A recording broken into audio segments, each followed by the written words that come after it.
Welcome to the Scandinavian Mind podcast, our weekly show about how technology is changing the creative industries. Today on the program, wellness innovation in Paris. We travel to the French capital for the famous interior design trade show Maison&Object, where they have made a strong push towards wellness. We will explore what that means with some leading voices from the show and the industry. In this episode, we'll hear from Laurence Carr, founder and CEO of the circular design firm Laurence Carr IncBrune Ouakrat, strategic planner and perspectivist at the trend agency Peclers Paris, and another trend agency, Mallory Huron, beauty and wellness strategist at fashion Snoops. We will talk to these people about why every brand needs to think about wellness going forward, the material innovations transforming the traditional design sector, and the next technologies that will transform the beauty and wellness industry. My name is Konrad Olsson, editor-in-chief and founder of Scandinavian MIND. And with me now, I have my colleague Johan Magnusson, our man in Paris. How are you, Johan? I'm very good. It's been 2 intense weekends, so not so rested. And we have Copenhagen Fashion Week and Stockholm Design Week coming up. So we better be prepared. Well, it's about to get more intense. So by the time we air this, we will have done our transformation talks out at Stockholm Fashion District, where the Nordic Fabric Fair. We will air that in this podcast feed in the weeks to come. And we'll also next week be in Copenhagen, as you mentioned, for our next edition of Beauty Innovation Talks in collaboration with SIF and our friends from Reviv.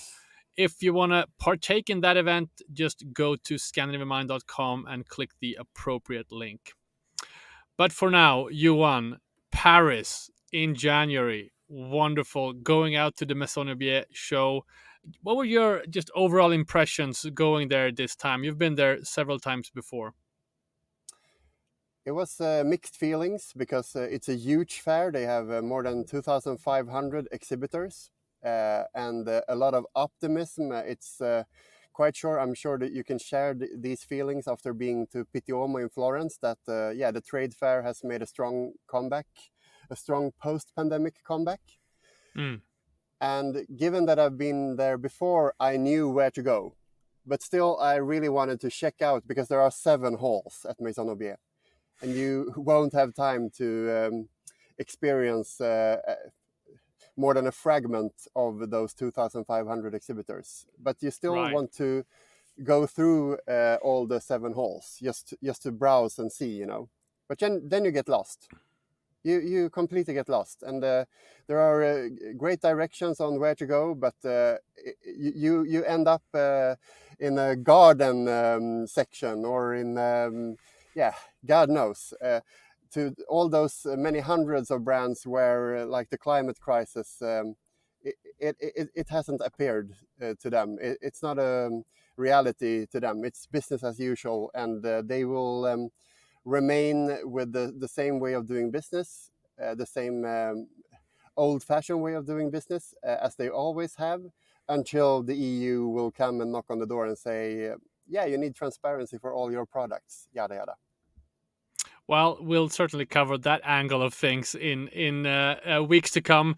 And it's easy to get overwhelmed at these events, for sure. Even in the smaller versions up here in Scandinavia, it can be overwhelming. But talk about this concept of wellness kind of being infused in kind of the design conversation, because this is something, it's almost like a crossover between, our big focus is the beauty sector with our beauty innovations program.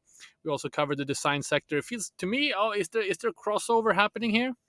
Yeah, and that's why my overall impression from Paris is so good, because Maison&Object has clearly taken a role here, being a traditional interior design fair until, 5 years ago, while now they know that in order to stay relevant as a meeting place and as a destination twice a year, they need to progress and include more areas and more sections in order to attract new buyers and new brands, new exhibitors, new visitors.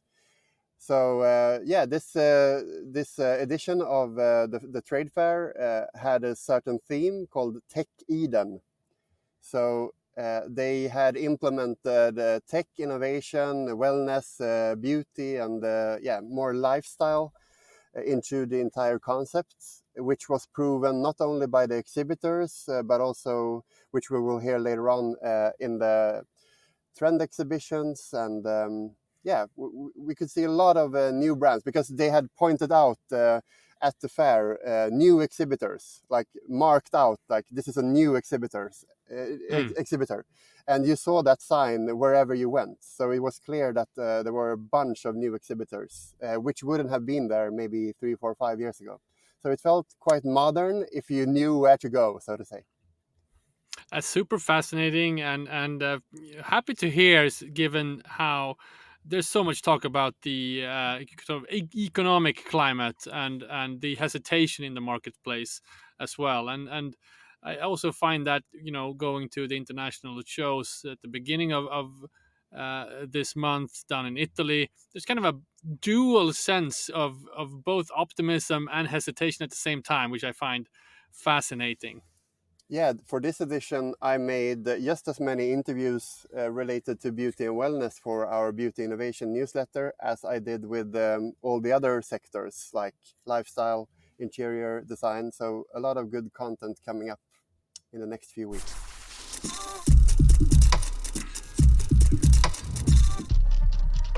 All right, Johan, so you've managed to make 3 interviews for this podcast, I should say. I know you came back with a bunch more interviews that we'll use in the feeds in the weeks to come.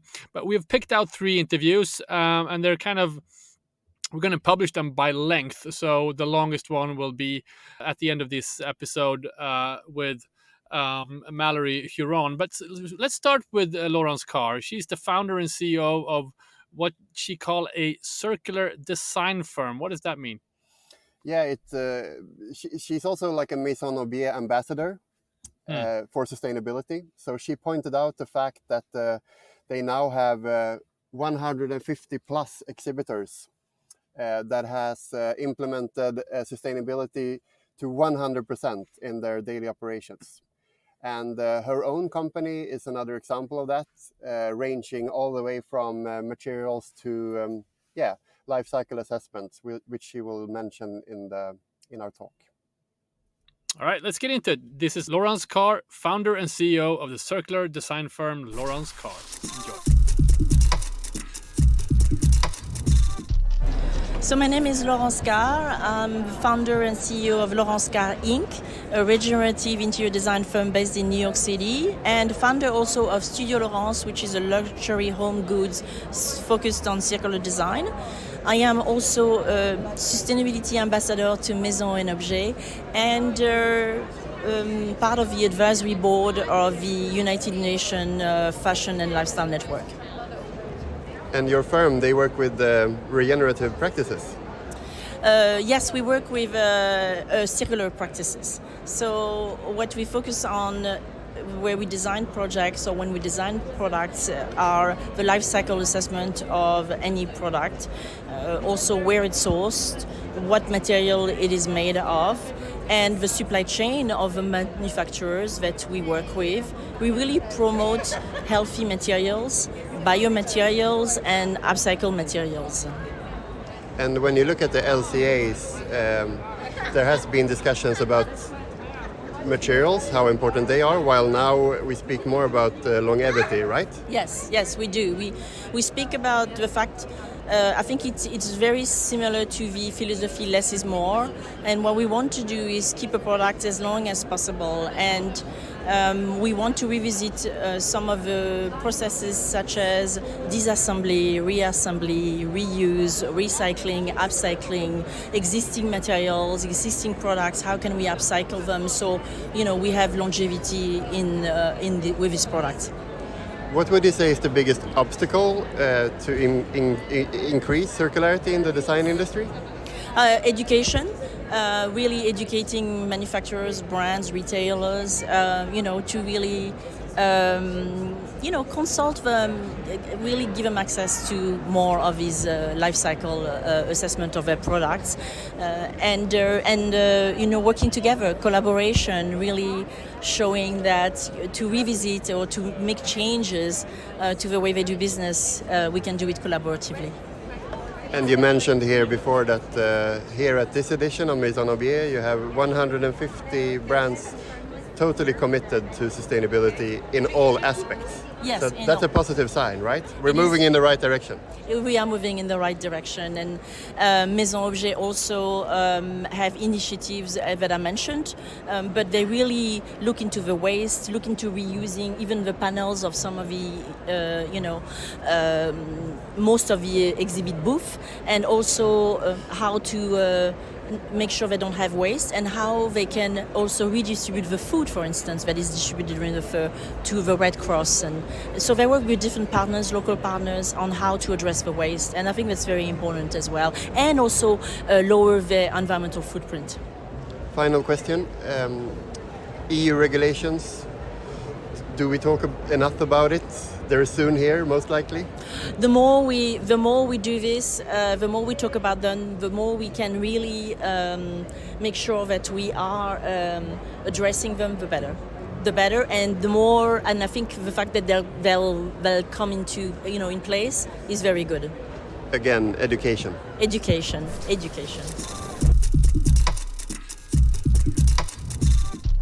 All right, that was Laurence Carr, founder and CEO of her design firm, Laurence Carr. Going to places like this is always good because there's so much insight and knowledge present, and you really took this to heart, Johan. You've captured two kind of trend forecasting agencies to kind of get a download on their view of what's happening. First one out is Brune Ouakrat. She's the strategic planner, and I love this. She's a perspectivist. That's her title. I love that. Maybe we should get a perspectivist on Scandinavian Mind. Maybe that's you. I think we already have one, and I'm speaking to him right now. I think we all are perspectivists. We have to add that to our roster when we speak to our clients. Anyways, why did you decide to speak to Brune? I've been to so many trade fairs now, and given our focus on insights from various industries, I know that at those biggest marketplaces, trade fairs, they will always have trend exhibitions, and they will always have representatives present there. And I love the fact going to trend agencies because their perspective is like 1 year ahead, 2 years ahead. If we talk about Peclers Paris, my maybe favorite article from last year was when I met Peclers at SIF in Copenhagen and talked about the future of wellness.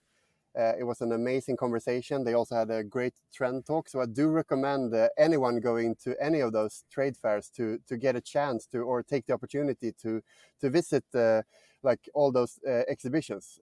I think it was maybe 10 of them at Maison&Object at such a big marketplace or a meeting place. But yeah, I chose Peclers Paris, and you will hear why. All right, let's get into it. Here's Brune Ouakrat, strategic planner and perspectivist at Peclers Paris.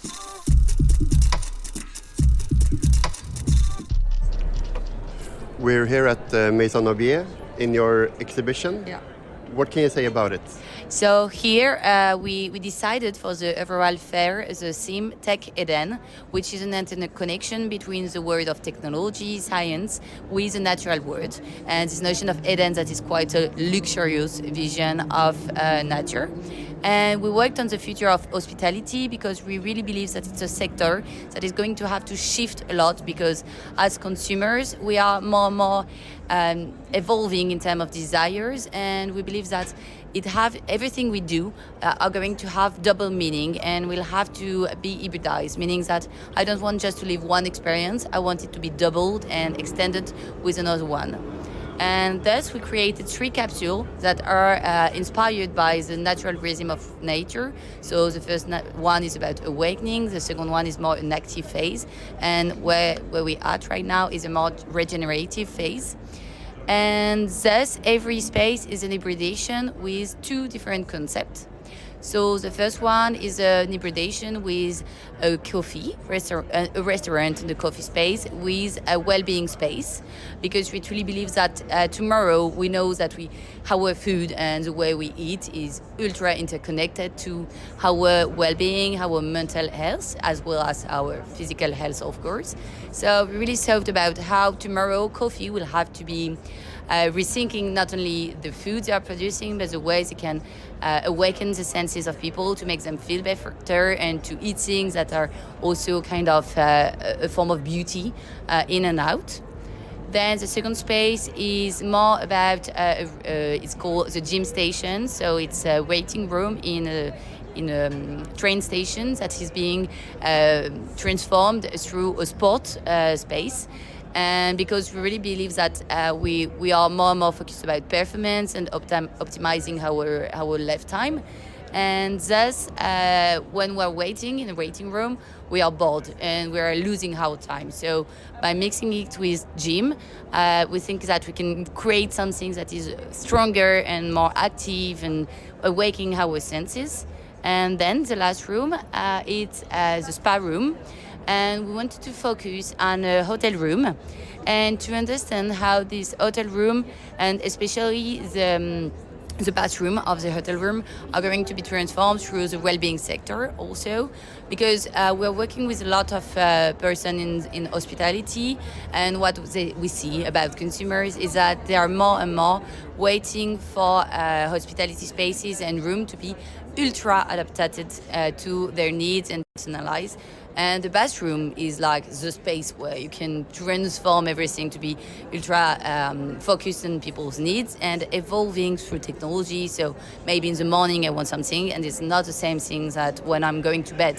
So here in this bathroom, it's really how we can transform our daily rituals and make them more concerned to our well-being, and how the spa of tomorrow is going to be private and to be directly in your room rather than a public space where you don't want to be in towel with others. And it's inspired by the concept of sun baths. So sun baths is a meditative thing where you're going to be curated through sounds, and it's integrated most often with yoga and things like that. It's about mindfulness, and that's why we wanted to transform this idea of baths to be like a space where you can just immerse yourself, that is not with too many objects, because we wanted you to be in a quiet mode and to have the possibility to just pause yourself and take time for you. Even in quite challenging times, at least in Scandinavia, the spas and the skin therapists, they're having really busy days. Yeah. What are the keys in order for them to be relevant also in 5 or 10 years? Because obviously the competition is just growing and growing, yeah. For instance, here we have some skin therapists also. We wanted to work with facial yoga and things like that. And for me, I really believe that it's the ability to provide personalized care, meaning maybe, and to surprise customers, because maybe as a customer, I don't know what I need. I have skin, I have a body, and I'm just thinking, okay, I'm not feeling well, but I don't know why. And I think the ability of expert person is to be ultra transforming the way they provide care to person regarding their need, and even the needs they don't even express or know. So I think it will be key. And also to work through cross-sectorials and polysensorial manners, meaning that maybe I want to have a skin therapist, but I want him to give me advice of what should I eat in order to have something that is more holistic and more global. And to work through all the senses, meaning if I go to a spa and I have a great massage of the face, but the spa doesn't smell perfectly good, or the light is not great, I don't like the mat I'm on, etc., it's going to be a bad experience at the end. So really to work on a 360 degrees manner through senses. Do you see any signs of the industry going in this direction, or are they too slow or conservative? No, I think there is a lot of shifting by integrating also technology. It allows a lot of things about this to create more immersive spaces and interconnected. And for instance, for this project, we spoke about a spa that is quite interesting. That is called Laurea, which is in Portugal in the forest of Madeira, which is a magical, onirical forest. And what we like about this spa is that it's in a way connected to technology because it have some panels that are super immersive and that are going to transform when you touch them. But also they're doing some forest bathing in the spa, and they're going to do therapies that are using products directly from the forest, and you can smell some smells of the forest but transform. So it's what I like about this. It's that it's 360, 100 degrees, and that it's using tech but in a overstimulating way, more not like that is going to be cold or too complicated for a consumer to assimilate, but just to awaken senses. Final question. You also work a lot with the well-being. Yeah. Can you share any future insights on what's next in well-being? I think there is, as always, a lot of contradictory trends. So here we are more on a trend about well-being that is about holistic well-being and really awakening your sense. But on the other hand, what I see emerging is the quest of pleasure and this notion of finding pleasure more important than well-being, because people feel like the notion of well-being can be about sobriety and sustainability and mindfulness, etc. And some new customers, and especially Gen Z, for instance, they are going to ask, okay, I want to be free.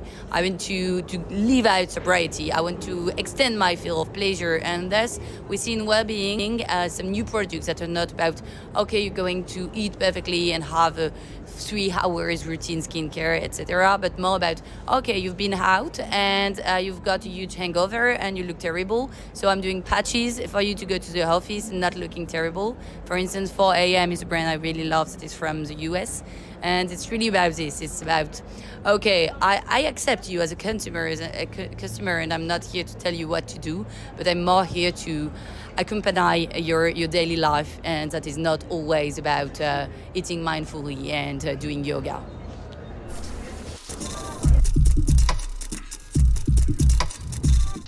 All right, that was Brune Ouakrat, strategic planner at Peclers Paris. All right, finally, we have a bit of a longer interview with Mallory Huron. She's a beauty and wellness strategist at Fashion Snoops, also a well-known and leading trend agency, which we have met before. Am I right, Johan?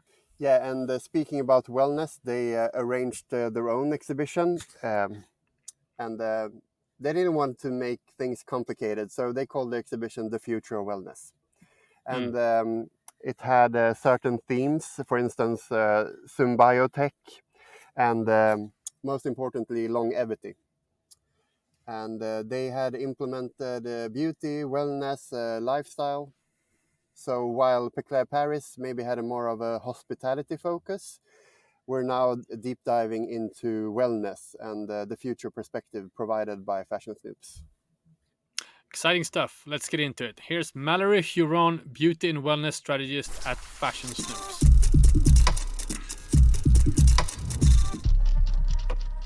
So this is an annual report we do, and yes, it was just launched 2 days ago. And this report is really our baby because we put so much work into it. We have already started next year's research doc, which is what we do. We spend all year compiling research and seeing what trends are emerging, what trends are dropping off, how trends are evolving. We're constantly just covering all areas like trade shows, culture, wellness, tech. We're looking at all this information download and beginning to sort it. And then around November, sometimes earlier, sometimes later, depending on what we're seeing with the trends, we start to define our top trends more concretely. And the way the report is structured is we have an explanation as well as some examples of innovators in the space who are really exemplifying the trend and doing it well and pushing the conversation forward. What can you say about this edition? So this edition, we're focusing on 3 themes. We have symbiotech, longevity, and introspection. These are, of course, conversations that we've seen adapting and evolving over the years, but they feel particularly relevant now, especially longevity. It's all about longevity and aging well right now. It's what everyone is obsessed with. Not just in beauty, it's not just topical in terms of wanting to look younger. It's about wanting to be almost like immortal. You have these billionaires who are paying tons of money to literally reverse aging in their body. We have so much anti-aging tech. We also are just seeing a lot of really interesting, accessible ways for people to age better. And we have a increasingly growing global aging population. Countries like Japan, for example, are dealing with this right now. It's a huge, not problem, I would say, but challenge for many countries to how do we deal with, a reality where we're going to have a majority of an aging population. So I think it's a really topical one for now, although that aside, Symbiotech, of course, deals with the biotechnology movement, which is all about that fusion of nature and technology, trying to use lab-based and tech-based solutions to adapt and generate nature, like think synthetic ingredients, think alternatives to ingredients that are oversourced in the wild, that are depleting, the earth, and then in our introspection trend that's all about going within. We're seeing a lot within solitude. We've seen a lot in terms of solo traveling, solo wellness, not just meditation, things like darkness retreats, like going into a dark room for days and just really getting in touch with what is going on in your mind. So some super interesting things happening there as well in the wellness space. If you were to pick one particular trend, what would it be? Well, I think longevity is the strongest one, but I think we all need a little bit of the introspection right now, honestly. It's the mental health conversation is very real. Many young people are struggling with it right now, and I think one of the best ways to address it is to really get to know yourself, get in touch with your inner emotions and mental health, and really take time. We have a category within introspection called Do Not Disturb, which is all about the need to unplug from technology from time to time, which I think is, super relevant because as much as tech is amazing and is really helping our humanity, it's something, especially social media, we do need some structured time away from, for sure. The issue of mental health is, of course, huge and unfortunately growing. However, it might be problematic for brands to sort of take advantage of it. Have you also looked into that? Any solutions in order to gain market shares, or because you don't want to get bad reputation for trying to make money of people's being unwell? Right. No, I think it's a fine line. I think you have to represent yourself authentically if you're going to address this issue. Whatever your brand ethos is, whatever your product is, if you want to address the issue of mental health, do it in an authentic way. Offer a genuine resource to your followers or to your customers, whether it's something as simple as connecting them with mental health resources via your social media, whether it is just talking about it on your social media, just talking about what these issues are, raising awareness. So I think authenticity is key in terms of addressing the mental health conversation, but not seeming like capitalistic about it. And Asia remains the driving factor here. Yes, huge driving factor, especially within biotech innovations as well as longevity. They've been so ahead of the game in longevity for so long now. Again, not just with topical products, we're talking ingestible wellness, super advanced. This is not your mom and dad's vitamin. These are supercharged vitamins and nutracosmetics that we're seeing, as well as like med tech, health tech. It's just next level in Asia. So they're definitely driving this conversation forward for sure. It's a rapid development now with beauty and medtech merging, right? Yes. It's we in our Symbiotech trend we selected products for each to represent each trend. Our partner Marina from the Parisian wellness boutique La Scénographe helped pick some of these beauty tech examples out. We have, for example, an LED hairbrush LED technology is on the rise. We're seeing a lot of encouraging research about it. I think people were skeptical about the technology at first, but we're seeing good things about consistent use of LED lights. I think the only way to go is up with this technology. It's only going to get cheaper, better, more affordable. We can already see the price points for LED therapy going way, way down. They start off sky high, and you could still buy very expensive LED masks, but consumers now can go on Instagram and through Instagram Shop buy one for like €60. It's super easy. Also, microcurrent therapy, again, super beneficial, very easy to apply. And we're seeing a lot of health tech and like beauty tech that is merging technologies. So we'll see LED lights with microcurrents, with maybe heat therapy. So again, the merging of all this beneficial tech is another area that is just, to the benefit of the consumer. Multiple therapies in one, better value. If we look at consumer behavior, one lesson learned from the post-pandemic is, of course, the knowledgeable end consumer. Yes. And what we look at here is quite advanced tech. And I assume you have a future perspective for 2025 rather than this year. But do you also see that consumers are adapting to new technologies, or are these more on show here at the fair? No, they definitely are. This is the most educated beauty consumer in history. This is being driven largely by social media, especially TikTok. The knowledge sharing on TikTok is unprecedented, truly. You have people who work in factories making beauty products talking about, oh, this product is good or this product is bad, creating transparency, holding brands accountable. We have dermatologists, formulators, cosmetic chemists saying, this is why this ingredient is good and bad. You shouldn't mix this ingredient. This therapy doesn't work. Don't waste your money on it. Don't listen to people who tell you that it does. I'm a doctor. We see so much of this on TikTok, and so consumers have become hungry to be ahead of what the next gimmick is. Consumers want to be the experts themselves. They're skeptical, but they also love a good challenge of finding out about products. How is it made? What is the INCI list? How's the packaging? So it's almost like a little game. It's a challenge to them, and they love going on and finding out the information. So yeah, they are definitely ahead of the game as well, and it keeps brands on their toes, and it keeps us on our toes as well. And it's also quite a fact that beauty and well-being, we're standing here at an entire hall with beauty and well-being, and we're at what's typically an interior design fair. Yes. So that says quite a lot, right?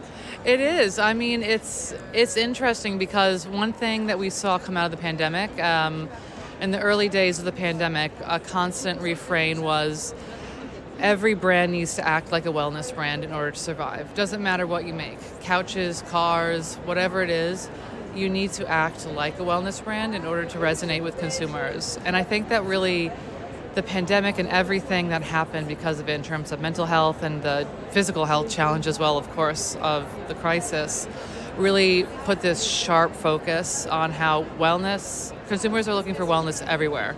Everywhere they go, they're looking for wellness. They want to be treated on that human level, and so it doesn't matter what you're selling. If, again, it's surprising to see, of course, at a predominantly home design fair, but it's smart. It's smart for them to incorporate this because it's a huge market, and of course, wellness is intrinsically connected with our homes. We know things like neuroaesthetics and the way we design the flow of our spaces, the lighting, the color. It has a huge effect on our mood, and our happiness and well-being, and so it's just intrinsic. It touches everything in every industry. Just to wrap up, you touched upon it several times, but what's the one key takeaway if we talk about the future of wellness? How would you like to summarize it? Oh, that's a hard one. Yeah. Okay, how would I like to summarize the future of wellness in one key takeaway? I would say the future of wellness is ever evolving, but it's something that can't be dismissed. It's not, I feel like even just 10 years ago, maybe more 15 years ago now, but so many of these practices were so out there. They were seen as very hippie sort of like witchy practices, things like new spirituality, like all crystal healing, drinking like algae powder, like all these things were so out there for a long time, but now it seems almost old news to us. And so if you see something within the wellness space that comes around that seems bizarre or like super out there, don't dismiss it, because the thing that might sound weird or too far out there now might be commonplace in 5-10 years. So definitely don't dismiss anything that's popping up in the wellness space. Have a healthy dose of skepticism, because that's something we see in wellness as well. There's a lot of practices that are really not beneficial, and so we see a lot of discourse around what is and what isn't beneficial. But so keep that healthy skepticism, but I would say definitely embrace the new and the weird within wellness. But that's also the thing with new tech. It takes some time before it's evaluated. Oh, absolutely. I mean, several years ago when LED masks first premiered, it felt so weird to be sitting around with this glowing device on your face, like Star Wars, But nowadays, all the TikTok and Instagram girlies are taking their selfies with it. They'll take Zoom calls with their LED mask on. It's cool to be seen, like, engaging with that level of sophisticated beauty tech now. It's like a status thing. And so, yeah, whereas, 10 years ago, it was kind of funky and weird and the technology wasn't great, but now it's commonplace. Yes, commonplace indeed.